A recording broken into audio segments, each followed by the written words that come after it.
Special operation group Surat ગ્રામ્ય Surat Palsana police સ્ટેશનના પ્રોહિબિશનના ગુનામાં નાસ્તા ફરતા આરોપીઓને ઝડપી પાડતી સુરત ગ્રામ્ય એસઓજી પોલીસ મહેરબાન પોલીસ મહાનિરીક્ષક શ્રી પ્રેમવીરસિંહ સાહેબ સુરત વિભાગ સુરત નાઓની રાહબરી હેઠળ પોલીસ અધિક્ષક શ્રી રાજેશ ગઢિયા સાહેબ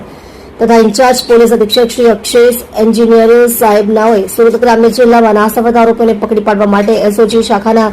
પોલીસ ઇન્સ્પેક્ટર નાઓની સૂચના આપવામાં આવેલ છે. અનુસંધાને એસઓજી શાખાના in charge police inspector NG Panchani નાઓની સૂચના અને પોલીસ સબ ઇન્સ્પેક્ટર જે કે રાવ નાઓના માર્ગદર્શન હેઠળ એસઓજી શાખાની અલગ અલગ ટીમો દ્વારા ચોક્કસ દિશામાં વર્કઆઉટ કરતા હોય ગઈકાલ તારીખ 21/5/2024ના રોજ એસઓજી શાખાના હેડ કોન્સ્ટેબલ પ્રકાશભાઈ વાલજીભાઈ તથા પોલીસ કોન્સ્ટેબલ પરશુરામ દિલીપભાઈ નાઓને મળેલ સંયુક્ત બાતમી હકીકતના આધારે મોજે પલસાણા ગામ પલસાણા 4 રસ્તા બ્રિજ નીચે તાલુકો પલસાણા જિલ્લો સુરત ખાતેથી આરોપી રાજુ રામપુકાર શાહ ઉંમર વર્ષ 37 રહે ડાભેલ